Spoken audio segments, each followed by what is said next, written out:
रात्री भाजीला काय बनवायचं त्याचं टेन्शन तर होतंच. मग मी ना थोड्या वेळ जावेच्या घरी बसले होते, तर ती बोलली चला वहिनी खालून डिंगऱ्या घेऊन या. आता आमच्या इकडे याला ना डिंगऱ्या बोलतात, तुमच्या इकडे काय बोलतात, काही मुळ्याच्या शेंगा पण बोलतात. आणि ह्याची भाजी पण सुक्की पातळ दोन्ही पण पद्धतीने खूप छान होती. तिच्या शेतात 2-3च झाडं होते, पण ते एवढे जास्त बहरले होते ना, म्हणजे तोडायला टाईम भेटला नाही किंवा तोडल्या नाही ना, तर त्या काही त्यातल्या निबार पण झाल्या होत्या. मग काय कवळ्या कवळ्या काढून घेतल्या भाजीसाठी आणि बराच वेळ केला त्या काढायला.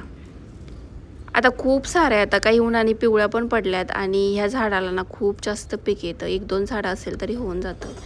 आणि एवढ्याशा अशा काही डिंगऱ्या घेतल्या आणि तिच्या शेतातले टोमॅटो पण खूप भारी होते. कच्चे कच्चे टोमॅटो होते, अजून त्याला एकही पिकला नव्हता. 5-6 टोमॅटोची झाडं होती, पण असे काहीसे टोमॅटो त्याला आलेले होते.